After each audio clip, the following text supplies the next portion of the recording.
Hello and welcome to Business Review on iBrandTV. I am Bennett Joseph, and here on the program, we put into context and in perspective all of the activities playing out across business sectors. We look at the markets, we look at the currencies, we look at commodities, the players, the actors, the policies, and all of the factors affecting the various markets. And on the program, we bring in guests to help us analyze the issues and put them into context. And on today's episode of the program, I have a researcher in business ethics who will be joining me in the studio to put the issues in perspective and in context. But we'll take a short break, and when we return, we'll dive right into the issues.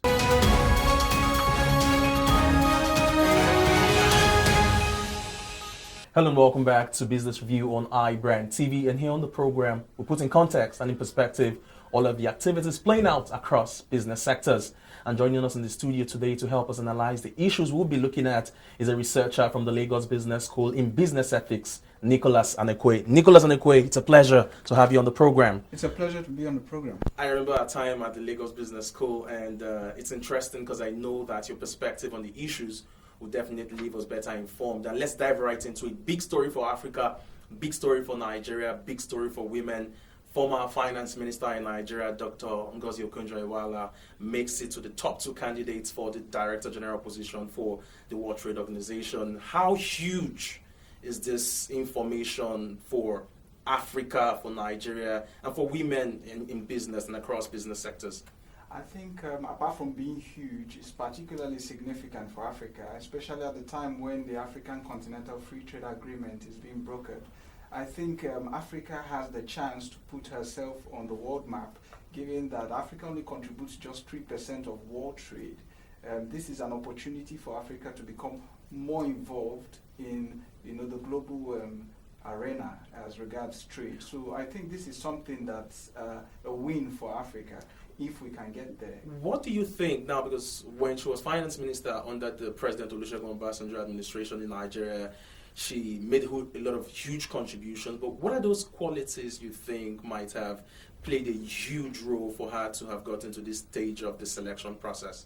I think she has a formidable resume, particularly because she has a background from Harvard and MIT in development economics, and also because of her role in the World Bank, serving as a managing director.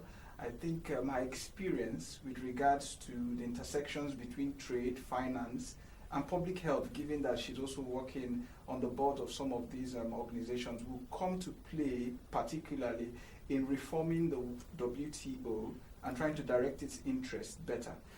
And now we gather that the European Union are backing her for the position. And when you look at the fact that she's African and now the European Union are saying, no, we're putting our weight behind you and we think you're suitable for this position, what contributions do you think she must have made in that regard in such a way that it attracts the interest of the European Union to say, okay, we think this person is a good fit for the position? I think this comes at the back of, that belief that she's carrying quite a huge resume, given her experience in the past with regards to working with the World Bank. And I think that's what the EU see, and then they see potentials in her leadership. And I think she has a lot to offer the WTO in terms of revamping and restructuring the organization to be better suited to the challenges of the time. Now, as interesting as that story might be, we find another not so interesting story talking about a new report from the World Bank saying that Nigeria now harbors the highest number of poorest people living in sub-Saharan Africa, and it's a concern. And personally, I'm interested in knowing why and how has this number so risen that Nigeria now is the hub of the highest number of poorest people living in sub-Saharan Africa? I think what contributes to this is the fact that if you look at the statistics, you find that a huge chunk of these poor persons are concentrated around the northern and the northeastern parts of the country. And this particularly is caused maybe from the level of insecurity in such areas. There's a refugee crisis somewhat, an internal refugee crisis in these areas, and this is what is increasing the ranks of the poor over there. So if you look at the extreme poverty index of less than $1.9 per day, you find that a lot of these individuals are earning far less than this. But let's quickly talk about the Naira at the parallel market and how it's playing out over there. The last 2 weeks, the Naira was exchanging at about 460 Naira to the dollar, and then the following week about 465, and now we're at 475. Yeah. Now, what are those factors you think are mitigating against the Naira at the parallel market in such a way that we continuously see a plunge downwards, the Naira against the dollar? I think what contributes to this is the fact that the Naira is hinged largely on a lot of macroeconomic indicators, particularly because we know that oil contributes 90% of our foreign revenue. So because of the global shakes in oil prices, this inadvertently has effects on the stability of the Naira. But then again, apart from the Naira losing its weight at the parallel market, we're now looking at certain investors talking about Nigeria not being a safe hub for foreign direct investments, and the analysis and the reports we are getting comes in the wake of Nigeria's 60th independence anniversary, and one would want to wonder, what are those issues around which investors no longer think Nigeria is a safe haven for foreign direct investments? I think one issue is this issue of the free-floating Naira, and then there are other issues that come up with regards to the very harsh economic environment here in Nigeria, given with a lot of bureaucratic bottlenecks from the government, taxation policies that are very violent, and then also the fact that there's also a difficulty of supply chain effectiveness. So some companies consider all these before trying to invest in the country, and they find, in spite of the fact that Nigeria has huge potentials in terms of investments, but there is a lot of difficulty with sustaining and thriving in the market. Now we have $3 billion that has just been approved for the rail line connecting Port Harcourt and Maiduguri. We'll be looking at that, and also we're hearing now that the UAE has resumed the issuing of visas to Nigerians, and the Emirates are now operating now within the Nigerian airspace. But we'll look at those issues, but then of course we need to take a short break, and when we return we'll continue from there.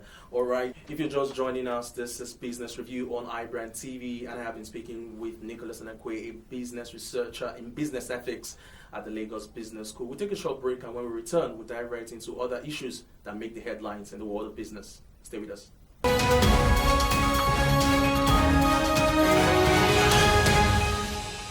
Hello and welcome back to Business Review on iBrandTV. I am Bernard Joseph, and we've been speaking to Nicholas Anakwe, a researcher in business ethics at the Lagos Business School. Nicholas, it's always a pleasure having you on the program. Thank you. All right, quickly, $3 billion approved for the Port Harcourt-Maiduguri rail line, just approved a few days ago.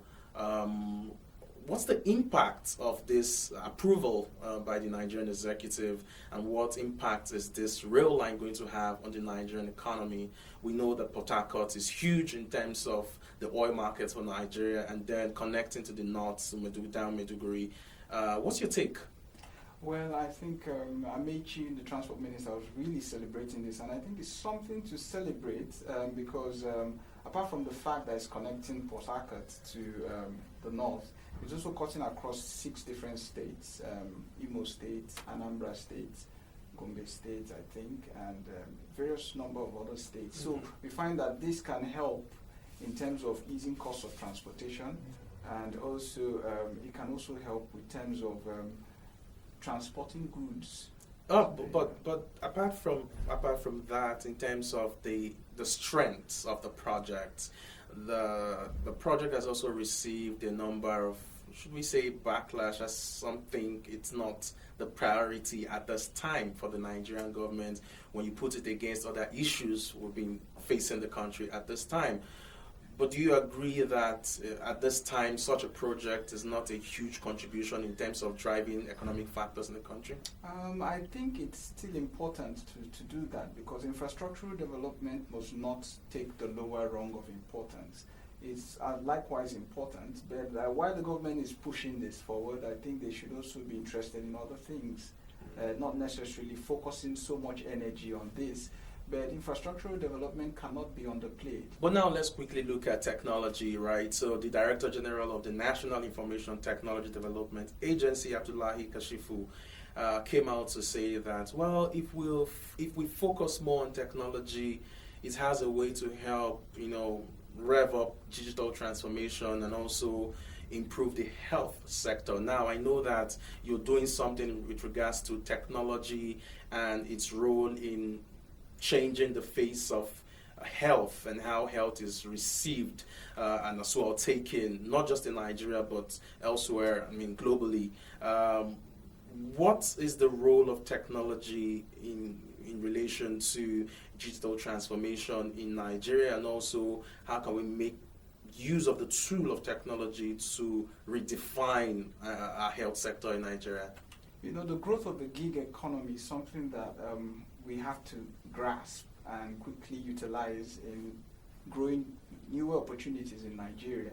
And I think I particularly like the submission of Clayton Christensen, God rest his soul, and Fosa Ojomo about lifting Nigerians out of poverty. They suggest that the best way to do this is by market creating innovations. And technology is one facet that can really help in creating innovations that are marketable. And in that respect, I think this is one means through which technology can drive transformation, economic transformation in Nigeria, and also the growth of the gig economy in the country.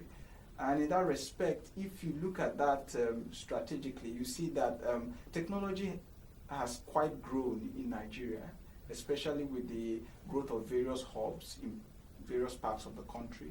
And if the government and also private sector can help to better stimulate that growth, I think Nigeria can be transformed, the economy can be transformed through that means. All right, and then talking about the health sector, as mentioned earlier, and what role technology can play in terms of how healthcare is received and as well taken in this part of the world and also globally. What do you think, and do you think technology is already changing the dynamics of healthcare systems, not just in Nigeria, but in the world all over? Yes. I think technology is changing a lot of that, because these days you have devices that can measure the performance of various drugs that you're taking, and even supervise somewhat how these drugs are taken, the frequency through which they're taken, and also how your response is to them. So there are various ways technology leverages with different facets or aspects of living.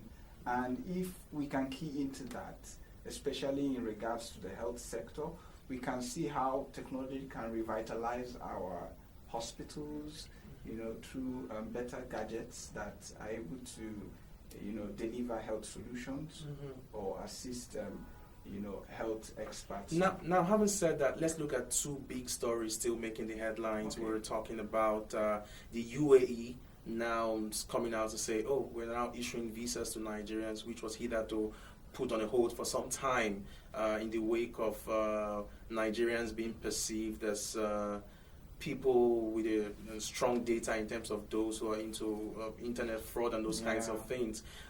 Coming to mind the story of the hush puppy incident that had played out.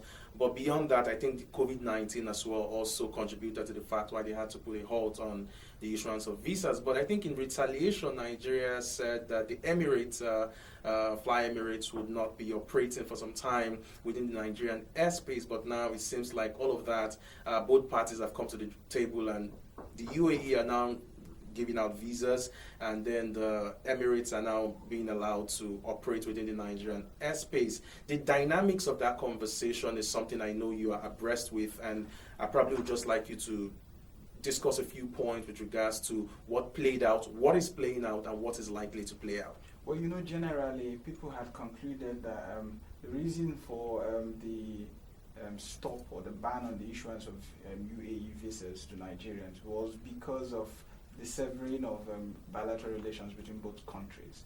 But UAE had come out to say that this wasn't the rationale behind that ban, that the rationale rather was because of the COVID-19 pandemic and restrictions that were on in the country as far back as March 17th, and that this ban was lifted, but the part of Nigeria's ban was not yet lifted, so that we are trying to play out from the narrative that it was because of the issue of the hush puppy incidents and all that. You know, so but presently that ban has been lifted. But are you comfortable with the economic relationship between both countries, the UAE and Nigeria? Do you think that relationship has been productive and been favorable to us as a country over the years? Yes, I do think so, because there's a lot of trade that goes on between the UAE and Nigeria, and I think it's awareness of that relationship that made the UAE to lift the ban, and I think they celebrated with us on October 1st. Independence. Yes. Now, let's quickly look at China and reports coming that countries taking loans from China at this time are likely to face very long negotiations with China going forward, especially when they are unable to meet up with the repayment of those loans. And don't forget that Nigeria and a number of other African countries are huge in accepting some of these loans coming from China. Do you have a concern that we might run into crisis in terms of paying back what we owe? Well, if you look at the facts, you see that Chinese loans with relation to Nigeria, or loans we've gotten from China, just make about 3.94% of our total loans, rather debts that we have. So I think particularly we are not borrowing so much from China. Okay. And then if you look at the sovereignty clause, you see that clause also appears much in various other loan agreements that we have with other countries. You know, so I think the issue here is because of the fear that arose from China's relationship with Zambia, who are unable to pay up their debt, or rather almost falling into a debt trap. So we are scared of falling into a similar debt trap. And I think that's where the issue should rather be with regards to seeing how to stop borrowing and see how to generate more money, to utilize our revenue more for development rather than for debt servicing. So I think that's what's important. Nicholas Nekwe, you always leave us better informed, and we're excited you were on this episode of Business Review on iBrandTV to help us put the issues in context. We really appreciate. We look forward to seeing you again next time. Thank you. All right, you've been watching Business Review on iBrandTV, and with us in the studio has been Nicholas Nekwe, a business researcher in business ethics at the Lagos Business School. And of course, I'm your host, Bennett Joseph. You can watch this episode of Business Review on iBrandTV channel on YouTube at iBrandTV, and of course, like and follow all of our social media platforms, and of course, visit our website at www.ibrandtv.com for more news stories. I am Bennett Joseph, and I'll see you next time on Business Review on iBrandTV. Cheers. You're watching iBrandTV 247. 747.